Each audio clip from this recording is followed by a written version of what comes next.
are finally back. It's been several weeks, some vacations, some other things happening in here. So thanks for your patience with those. We're eagerly excited about our discussion of the Kybalion and the 7 Hermetic Principles of the universe. So I'm back here with Rev Rob, the spiritual minister. And Hey.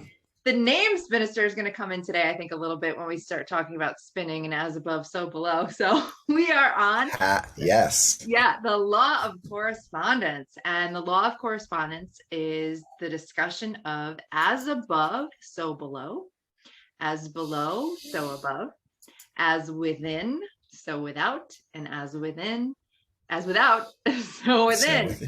So we're going to talk about this at length on our journeys and our experiences and how this is equated to our path as well as some probably other spiritual work that we've come across through our studies and through our spiritual hero's path journey of what's fallen into our laps as we've spiraled up on this ascension path, Rob and I.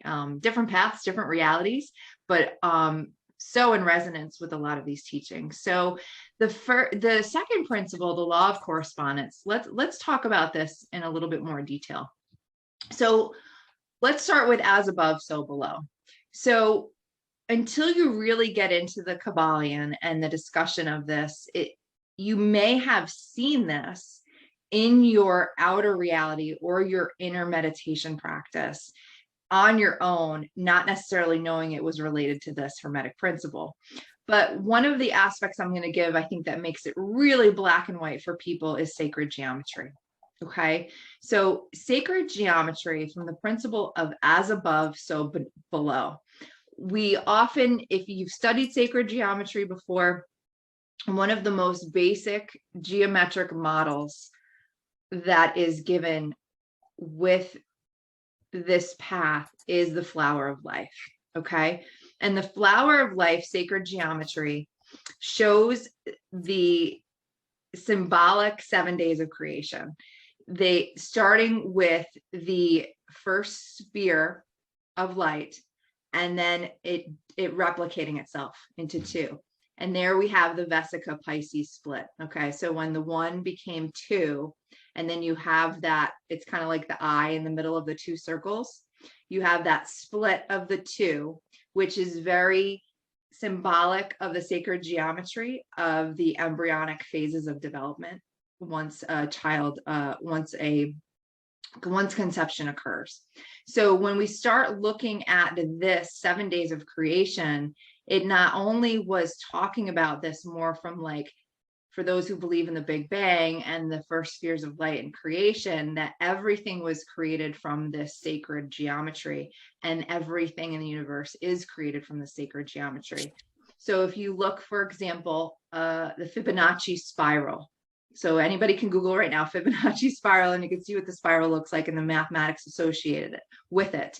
Where you can also see the Fibonacci spiral, just to give you a quick example, is in a sunflower, for example. If you look at the middle of the sunflower, you can see the shapes of it spiraling up and out.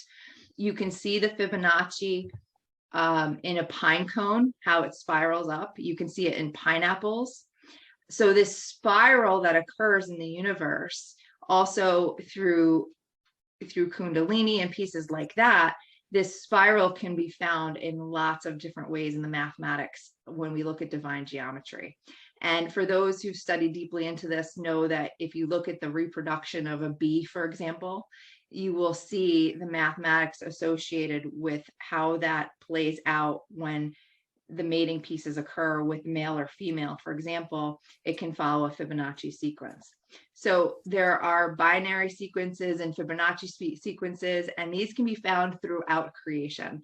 So there's this underlying, what I kind of have found is there's this underlying God code, this DNA code that we all have, and that's in the all, that as above, so below. As the spiraling galaxies spin, so does the solar system, so does the electron around the neutron in an atom. So you can see it very profoundly and clearly in sacred geometry. Rob, I'm going to hand it to you. What can you add on for as above, so below? What do you feel So when you talk about that? I will be honest and say this is probably my least favorite of the principles, mostly because of how Hermetic philosophy has kind of divided and subdivided the all into these planes of existence. And so, as part of this law of correspondence, we are learning that there are three major planes in addition to three major planes in the universe, and they range just like the Kundalini does, from the physical to up through our mental state, up as we go up through the chakras, all the way up into the crown chakra, or the spiritual plane. So there are three planes, which again, as you've mentioned, kind of create this correspondence. So whatever is happening in the physical plane also is happening the physical plane is also happening in the spiritual plane. And it travels up and it travels down. So I think for me, it's always been, well, once I understand the all, what else is there to understand? Like there is the all, and there's nothing that is not the all. So why do we need to break it down in any way into these three planes, which are also then broken down into sub planes as well? For the longest time, it just I felt like it annoyed me that when I grasped that there is the all and there's nothing that is not the all, I was now, and I got it, and I understand, the kind of the way that Hermetic philosophy has broken down all these principles into this kind of binary way, or this subdivided way.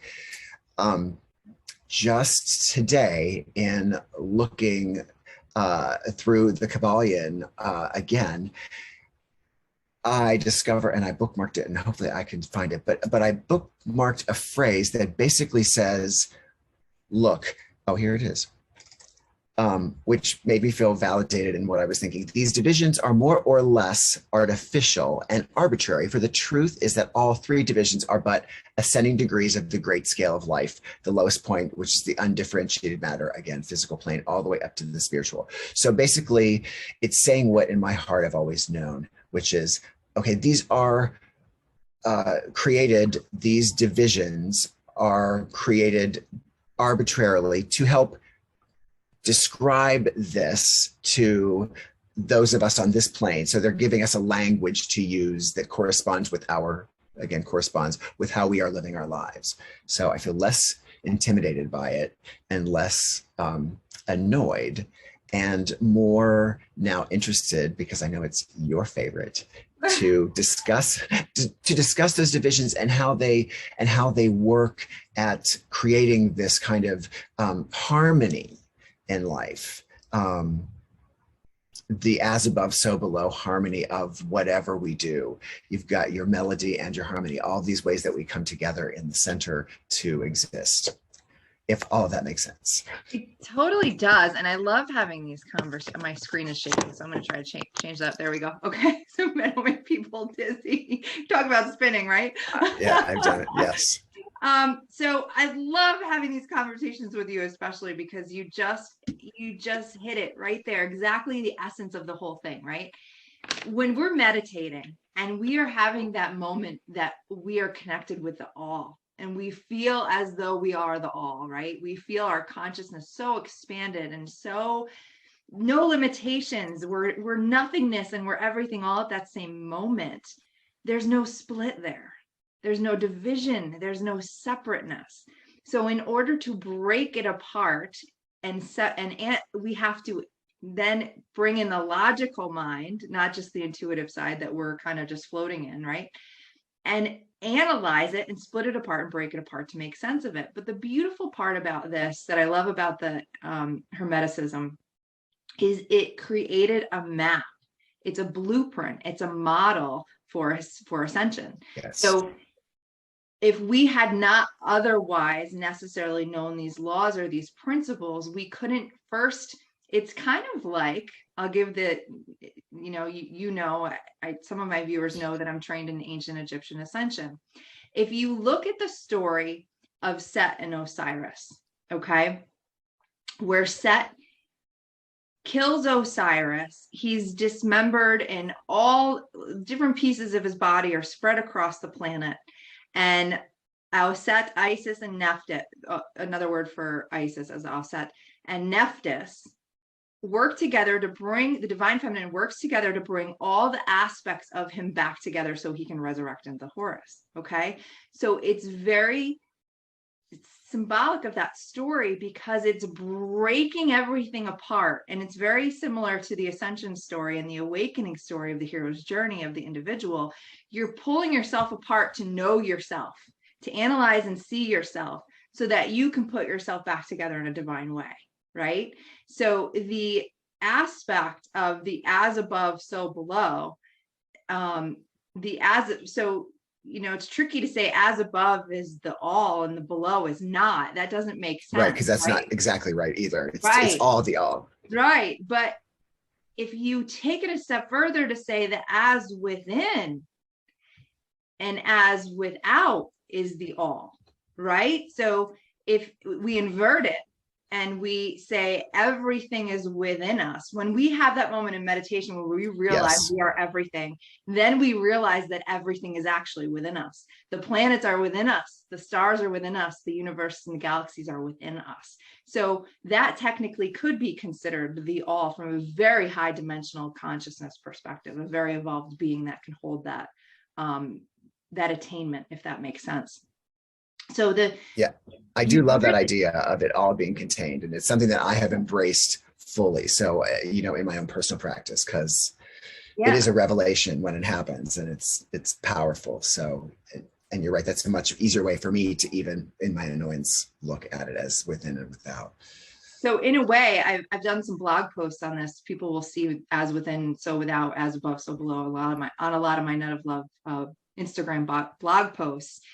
But when we take it to coming, like the flower of life imagery, where the circle is replicated into the Vesica Pisces, and then it goes around six, to make 6 circles, and then you have that inner flower, right?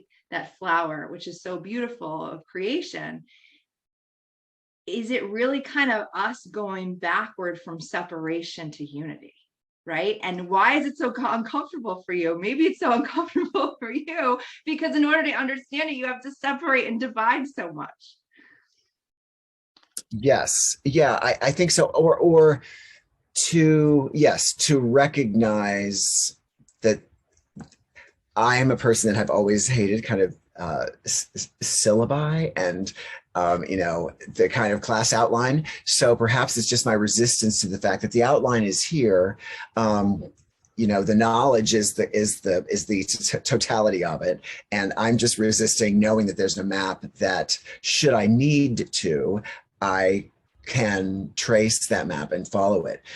I think the beautiful thing is that just using your analogy, it's something that I've started to do in general, without even thinking about the correspondence law, which was to begin to envision the universe within. When I do my Wednesday evening meditations, that's where we go to imagine the divine that we've always imagined as above us, in the kind of cliche way almost, or in the traditional way, to being that figure above us and us being below that figure.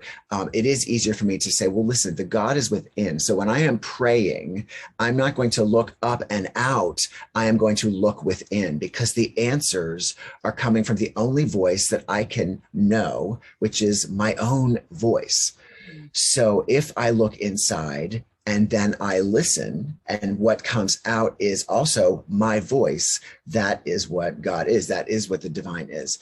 Very powerful. It kind of takes away this, for me, even the basics of practice, like expressing gratitude. I am not saying thank you to this benevolent creature who gave to me gifts because of worthiness or unworthiness. I'm expressing gratitude to me for everything that I've done to bring me to this point, for whatever gift I've been given, whatever success I've had, whatever joy I have recognized or embraced. I can now say, I'm not thanking somebody who, I begged for and then received something that I longed for.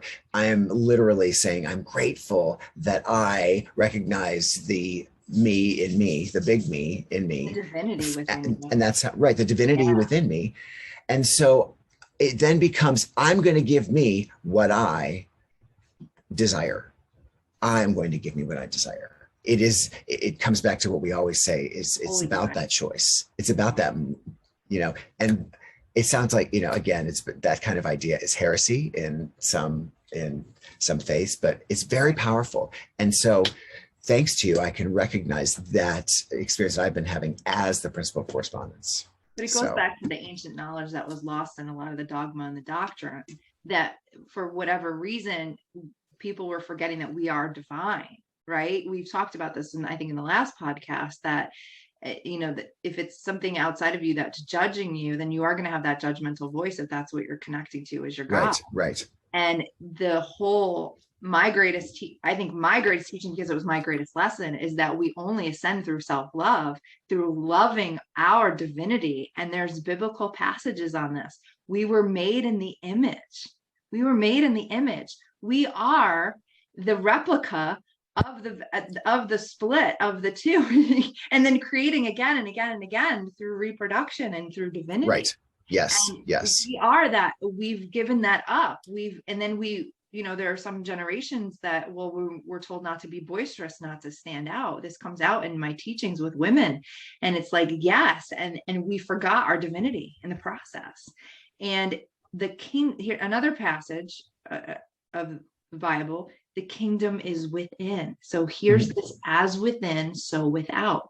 Right. And the reason for that, when you start connecting into the higher dimensions of reality, you start to see that your consciousness, whether you were asleep to it before or not, your consciousness is creating the situations in your outer reality. So this kingdom is within is one of the greatest teachings of Yeshua ben Joseph, because he was trying to paint the picture to show how his life, he's creating reality from his mind within. And our minds, again, we go back to the first law, all is mind, yes. right? If our minds are so infiltrated with fear and toxicity and dis-ease and judgment and hate, we are not a clear, pristine canvas to paint a beautiful outer reality. And that's where some of the New Earth conversations come in, of what that would actually look like to create your reality, to be so clear that, and that's what meditation does for us, right? We clear out all the lower thought forms so we can have that womb of no thing, that nothingness, that first divine feminine moment where the spark of light of creation comes in. All possibilities are available in that moment. Right. Right. And that's that clear clarity to create the kingdom outside of you from within, because it's really an inner kingdom of love and peace and gratitude and grace for neighbor and for self. So it was never about being boastful or inhibiting your holy desire. We were made to be creators. We were here to create. We were here to create. Not harm, to create. But, it got a little messy. Well, and again, we were talking before we started recording, but all these other patriarchy and power and started to grab at our ideas of the universality of the idea that we are all one, which we've probably talked about this before, but like when you can grasp it in a moment that you can, it's so amazing. It's a fleeting experience to have that recognition that I am not you by metaphor, like I'm literally you and you are literally me, because we are all one. I'm even saying the words, but I understand, the actual understanding of that does come in like waves or in short spurts, but it does. And it comes on a greater basis, more continually, when we integrate these principles and do this work. And I think, the one thing that's not really a Hermetic principle that it all comes down to, it's that universal wave flow of love. And the more we extract that which is not love and actually do the work, and it's hard work. It's hard work. It's the hardest work you'll ever do. But when we do it, the more those moments are less fleeting and more happening. And when I say that, I'm talking about you're literally manifesting your reality immediately outside of you with a thought, and you see the thought and it happens outside of you. That is as within, so without. That is clarity. That is a high adept master being that can do that. And that's where we're all going. I know it to be true. That is where we are all going. Right, right. And, you know, and if you're going to take the idea of the kind of the flow of the energy, you know, coming and going, you know, you've talked about the ascension. I think for me, it's always been ascension has, you know, it's all because of the way that the universe works. It's all happening at the same time. So I've reached, you know, I've reached my spiritual state, and then I've decided that I need to experience my physical state again, and I go back. And so the flow just continues to happen. And again, let's go from within and out, because I think it's easier, but like the flow is literally from here to here in that helix, that double helix that takes you here and back. So, in looking at the Kybalion, I found this great quote, which I think exercise it illustrates what we've just been saying. And it says, it may help you to get the proper idea if you will apply the law of correspondence to yourself and your own mind. You know that the part of you that you call I, in a sense, stands apart and witnesses the creation of mental images in your own mind. The part of your mind in which the mental generation is accomplished may be called the me, in distinction from the I, which stands apart and witnesses and examines the thoughts, ideas, and images of the me. So, you know, this is an incredible idea, which is, and it's, again, it's one of those fleeting thoughts that you are not your thoughts. You are the thinker of those thoughts. So you are not, I mean, you are the one who generates the thoughts. The body itself is not generating it. The consciousness is generating it. So again, the power comes in where you can change that thought. You can control, as long as you are, I mean, you do it anyway, but when you become aware of it, that's where the power really is. When you become aware of the fact that you've already been doing it, that you do it all the time, then the power, you recognize the power of that ability to change it, to back yourself out of it and not confuse yourself with the thought. Right. And all thoughts have energy. And that's really the underlying aspect of all of this, is that everything is energy. Mind is energy. Mind and thought is energy. And it creates material aspects. It creates situations. So once we understand that everything is energy, we see this from a whole different dimensional perspective.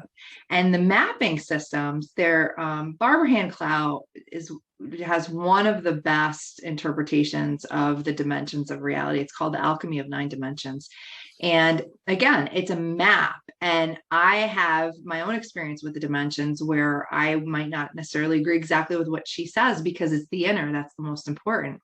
And once we start to integrate these principles, just like a chemist learning the periodic table of elements, you don't need that map anymore once it's part of your operating system. And then you create new maps, and it's all different parts of creation that occur. And the cool part is, you know, what amazing maps are we going to create that we haven't even know we've thought of yet, that you know, in the future, that are really brilliant and wonderful for people and loving, and create a really wonderful society. The concept that you talked about earlier, this concept of unity.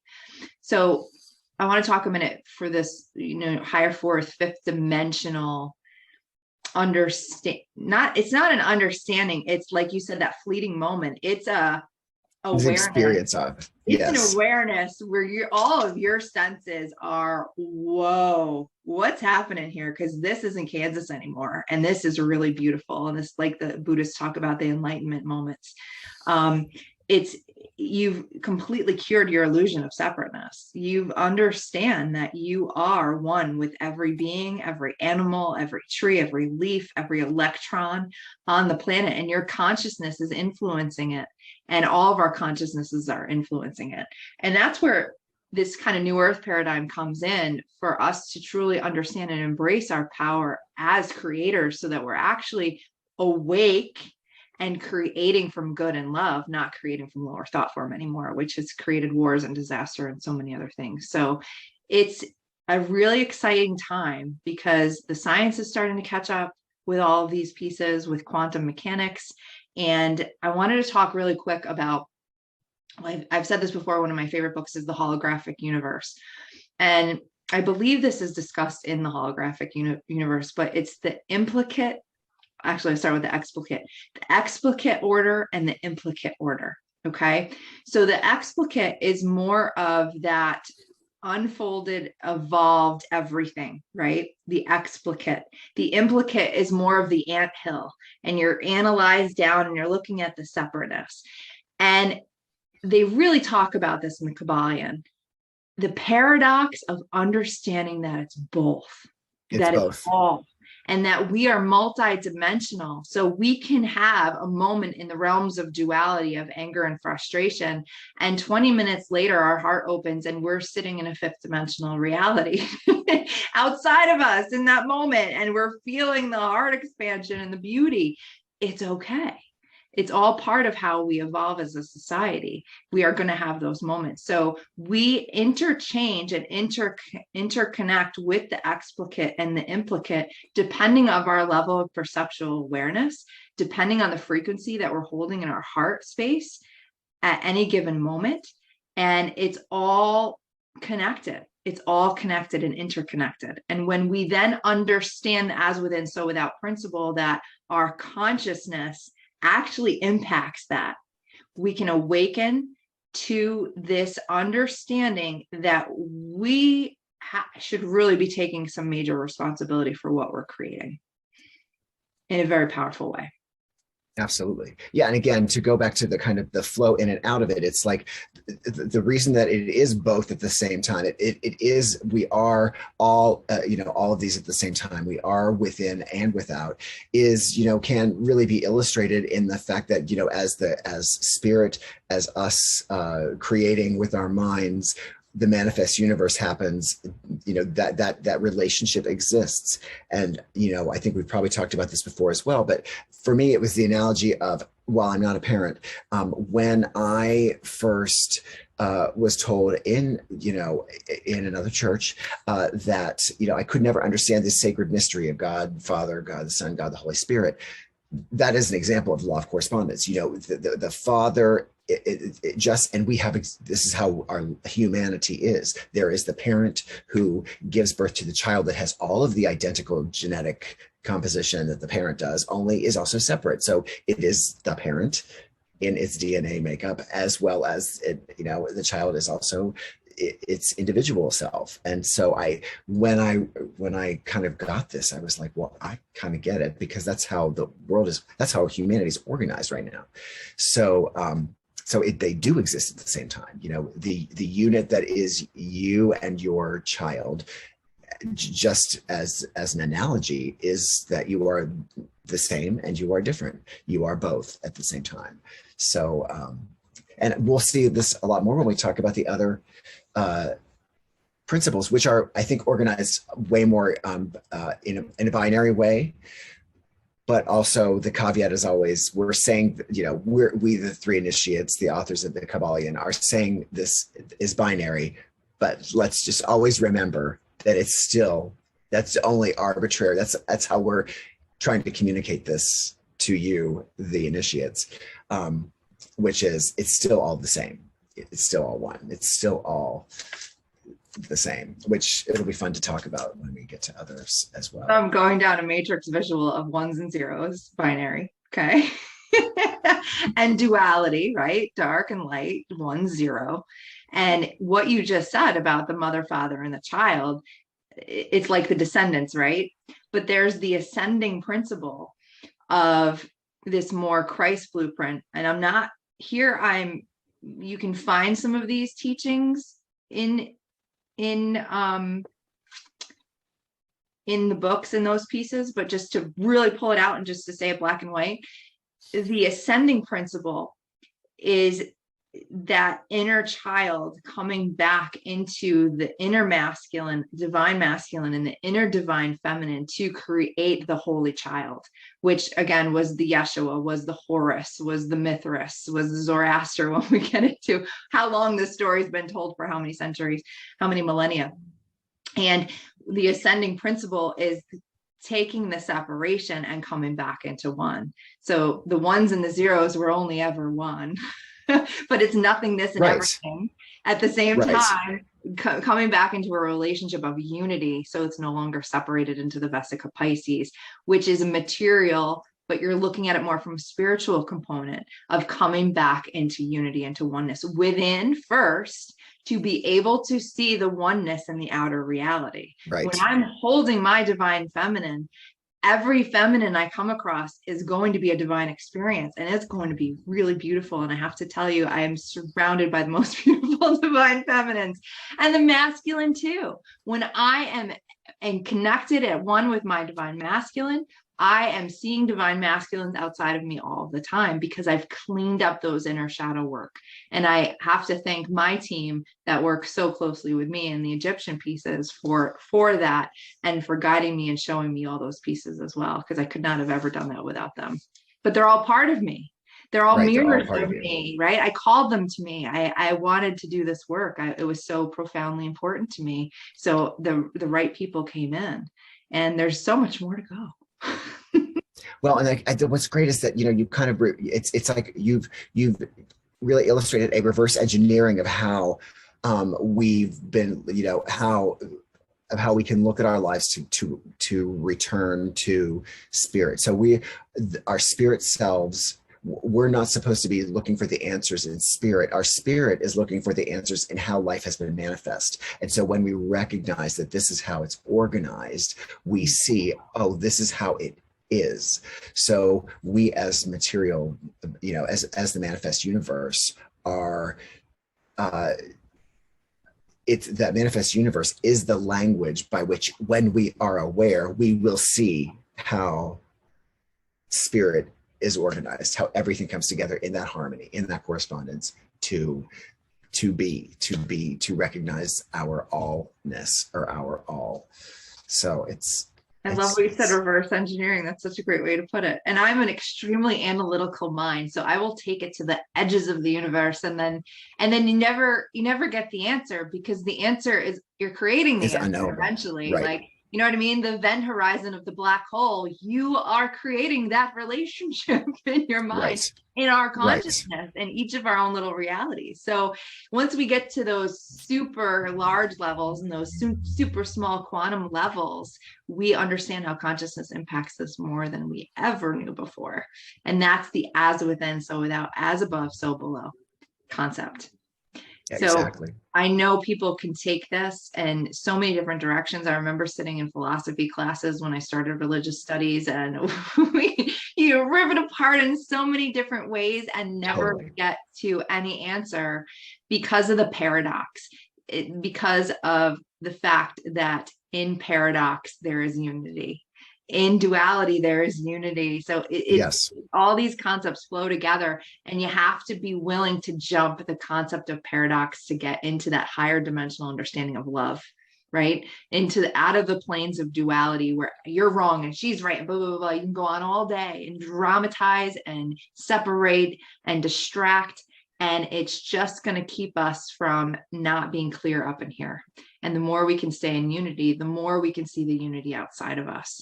And that's that heaven, that Dante's paradise, right?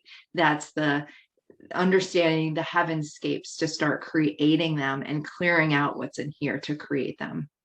Right. When we recognize it in here, the higher we get, the closer we close. And to be fair, the Kybalion does say that, the all from our material manifestation, from this manifest universe, is unknowable. I can never know the all, because I am only one part of the all. I'm not the all, and yet I am. So again, it's that child/parent principle, which is, as the child, I know my parent, my father and my mother, but I can never know what it is like to be them, because I'm in this manifestation, I'm still separate. So our role is to continue to move as close as we possibly can, and then when we ascend, we know.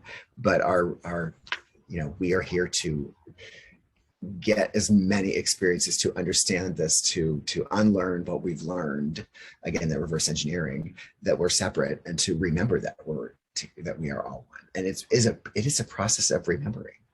And I think we see it as expressed every day. But now our role is to help people recognize when it is happening, so that you can see when it does happen, when you can see people rise above or go beyond their material and understanding, or act in a way that is may help them rise above, and recognize that, oh, when I can see this happening, it can happen here and here and here and here as well. It is not some far off process that's unattainable. It's attainable because it is happening. So recognizing it is the key to absorbing it, or experiencing it, or having that awareness in that moment. I was just shown the visual of the tree, right? The tree of life with the roots in the ground, and then you see the tree above, that as above, so below concept. So like the tree roots are emulating what the branches look like up on top. So we see this in nature all the time as well. And I want to talk here for a minute, fractal codes. And our DNA holds a fractal code for how our bodies create. And some of already know this knowledge, but if you look at the ratios between the lengths on the fingers, that's not really going sideways. The lengths on the fingers, you will see ratios equal to the lengths on the arms, for example. So there is a specific code that creates us that is within our DNA. There's a code that is within the DNA of a tree that creates what the tree looks like. I give the example of a fern. Right? A fern is not going to have a random arm off the left top right side of it. It follows that sequence unless the code is changed. So when we start looking, I love coding and coders, because what you're creating when you create a code is so phenomenal. And that's where you said, like, we never could truly understand it all, because you can always create more code. Code can always be created, more DNA code, more, how many times have they changed the human DNA code over billions of years that we don't know about, for those that don't believe in the monkey evolution, for example, as I do not. So that's why it's considered an infinite universe, because there are infinite potentialities and possibilities of what can be created. And they already exist. So it's not like they're new. They already exist within this space. Right. And we're just in the dimensions of connecting to the specific timeline of which direction it goes in. And it's the Alice in the rabbit hole in her maze kind of thing. But again, when we get lost in these, they're fun. They're so fun to talk about. But when we get too lost in these concepts, we're in the implicate and we're not in the explicate. And it's, we're designed to do both until, when we are in this more higher dimensional space of the explicate, knowing we're creating, things just kind of, in that love space, things just kind of show up. You and I were talking about something that just showed up for you recently. They just come in naturally. And when we stop fighting our outer reality, because we're taking sovereign responsibility and realizing we're creating it from in here, right, we then can open our minds to emptiness and heart-loving openness, and pieces just flow in. And it's really magical. It's really magical and beautiful. And that's a beautiful reality that I want everyone to be able to experience at some point in this creation, on some plane, in some dimension, because it's that divine birthright of, this is how it was supposed to be. It was not supposed to be suffering. And for whatever reason it was, because the all is the all, and we are the all, and this is part of the all. We talked about that. Right. But yes. We're moving to a place where suffering is not going to be what it was. And these teachings that were held secret for so long are coming out, that people can start to integrate and learn and play with, so that they can see that this is a much more magical, divine existence than a lot of us have been taught. Exactly. And when we reach it, it can be as difficult or as easy as we choose it to be. So, I mean, I know I definitely ascribe most days to, okay, this is challenging. This is difficult. I've been trained in one way. I have a programming in me that I need to unlearn before I regroup and know this. But the fact is, I also hear the deep self saying to me, look, if that's what you need, by all means, create it, just deconstruct it and put it back together as many times as you want. But you can just be and know in the moment that you choose to be a no. So I always laugh when I catch myself saying, oh, that's so hard, or that's so challenging, or that's so difficult, or that, because the universe is always saying, oh, okay, if you say so, because that's what you just said. That is what it is for you. Yeah. So it's It's it's that soul powerful. retrieval, right? Yes, You're pulling yes, yourself apart to put yourself back together. yes. So Which profound. you don't have to do if you don't want. But I guess just as the all has done that with our manifest universe, so are we doing that same thing.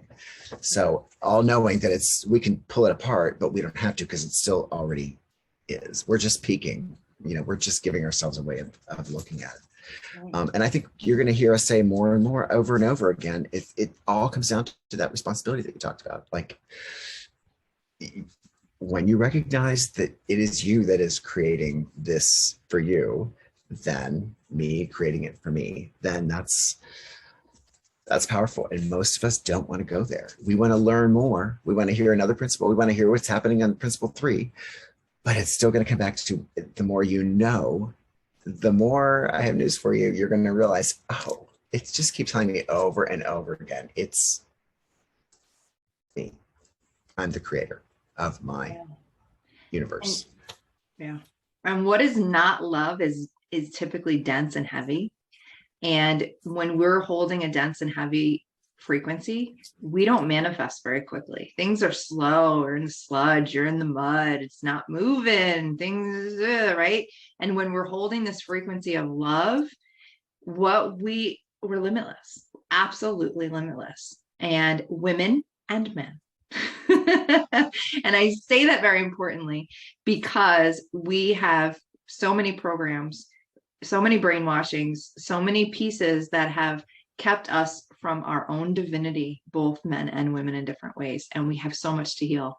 It's so ancestral. There's lots of shadow pieces, but the more we get the maps and the supports and the other humans who have done this before, who can help, the ascended beings who have done this before and can help, we connect to that with our own divine source connection, this world opens up very quickly for people if they want to do that, if they want to. I'll give an example really quick before we finish. I often feel and work with the Yeshua, Horus, divine masculine energies quite a bit. And one morning, I was swimming very profoundly in it for a couple of weeks. So many things were coming in. And one morning I woke up and I heard Clement, Saint Clement. So usually what I'll do, I use Google. Google is amazing for spiritual work. Truly. I'll get a word and I'll Google it and I'll get the root word and that. And it's like, whoa, there's really something profound here. So I got Clement, and what came up was the second epistle of Clement.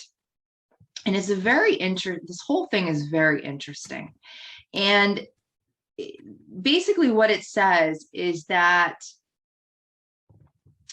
they believe that this was the earliest surviving Christian sermon, okay?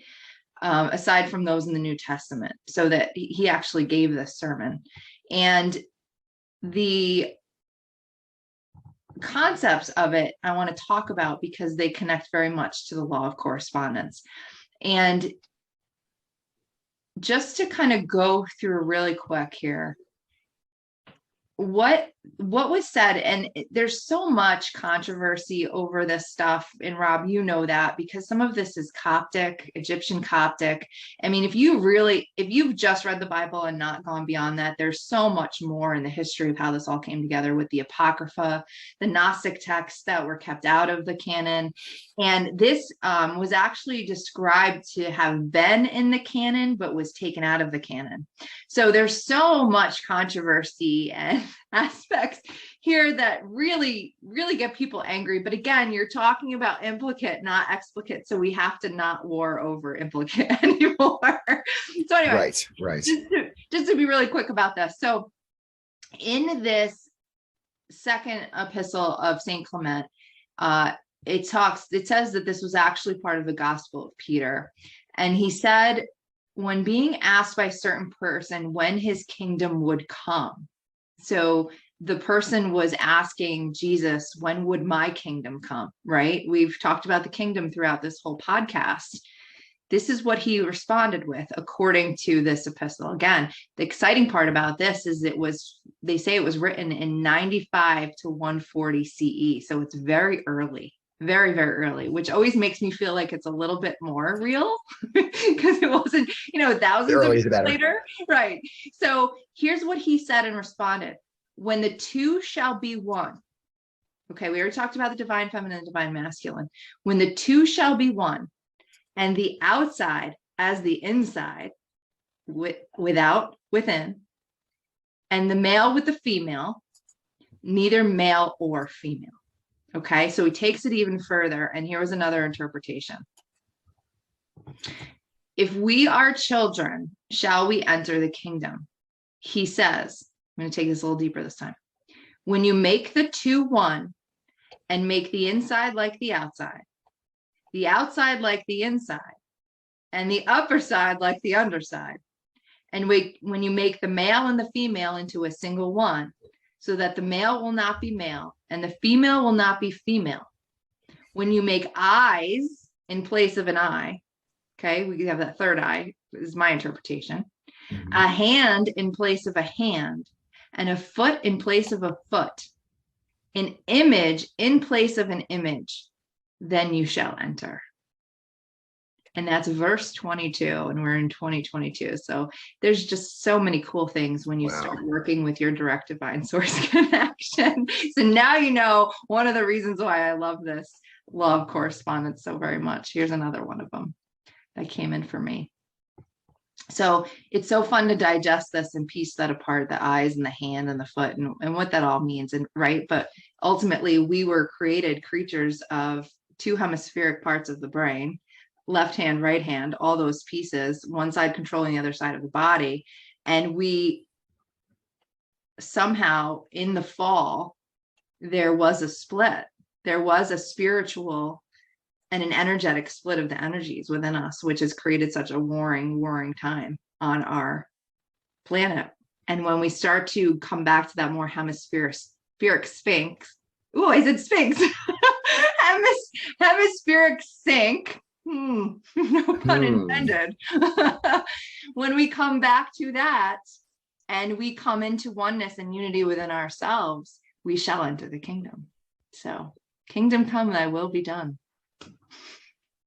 Yes, because it is.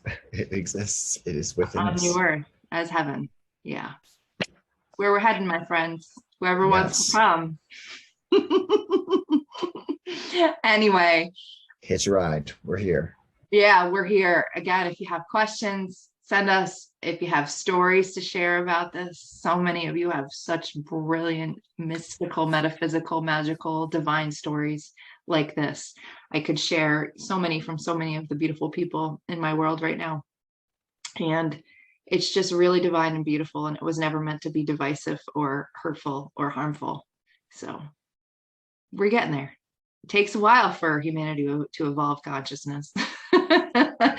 Apparently. Yeah. The sign, what's his name? Did we talk about this last time? Mikio Chachi. Oh, what's his name? I feel bad. I just said it wrong. I'll look it up. But anyway, he talks about these these aspects of humanity at different times in consciousness. And he talks about like a type 1 race, a type 2, and a type 3. And he says that we haven't even reached type 1 yet. Oh my God. We haven't even reached type 1. We're not even close. And to get to a type 1, you start to have this planetary consciousness where everyone is, putting forth what's best for the planet together and working together as a planetary consciousness. And there are some humans who have ascended into planetary consciousness that are really holding the energy and the light and the love for this ascension. And it's my creation, my as within, so without, that we are going to be doing this. We are going to move to that type 1 that he talks about. I'm going to put his name under the, it's Michio Kaku, and he's an American physicist. He has some really awesome philosophical points to make I love bringing science and physics in this because it bridges that gap. Physics is just, it does bridge the gap, and it's fascinating to me. And again, especially with quantum, you're asked to hold the idea that what is also what is not. And it, I feel like this discussion helps inform when I know I'm hearing that, and being addressed in a physics discussion, because it's like, oh wait, how can that be? And I can go back to, oh wait, this is how this is. And it's so fun. It's so fun to be able to do that and carry that conversation, and everybody's getting it. And then you kind of feel like you went like this in the conversation. And then by the end of it, you're like, whoa, I feel yeah. And yes, everybody totally. does. Yes. And you just walk out the room like, oh, we just figured out the whole thing. And then tomorrow comes. Yes, and tomorrow comes, or something else happens, and it's like, oh wait, where'd that go? That window was open just 2 seconds ago. But the beautiful part is one day tomorrow will come and it will still be the same thing. And that's what I want people to have hope for, because it's here. It's always been here. We just had to clean our consciousness up to right. There is nothing that is not already here. Electricity always existed. We just had to remember it and discover it and figure it out. So that's where we are now. And remember who we are. Remember who we are, because we forgot who we are. Because we forgot. We forgot who we are. We forgot our divinity. We really did, profoundly. And it's coming back. It's all coming back to me now, like Celine sings. Yes, right? like Celine said, that's our theme. All right, Rob, we are going to come back together. Hopefully it won't be as long this time. I don't think it will. No, and thank you for your patience. And yes, thank you for your patience. Wonderful. Send questions, and anything you guys want to contribute to this, we would love to have with us as well. So thank you. Check us out on YouTube, Spotify, Anchor FM, Google, and Rob will have it linked to his spiritual Spinister pieces. Now you know a little bit more about why he has Spinister and what his logo means. Now that we've had this conversation, and yes, we will have more to come. Thanks for watching, everybody who follows us, and we love you all so much. Bye-bye. Have a great rest of your day.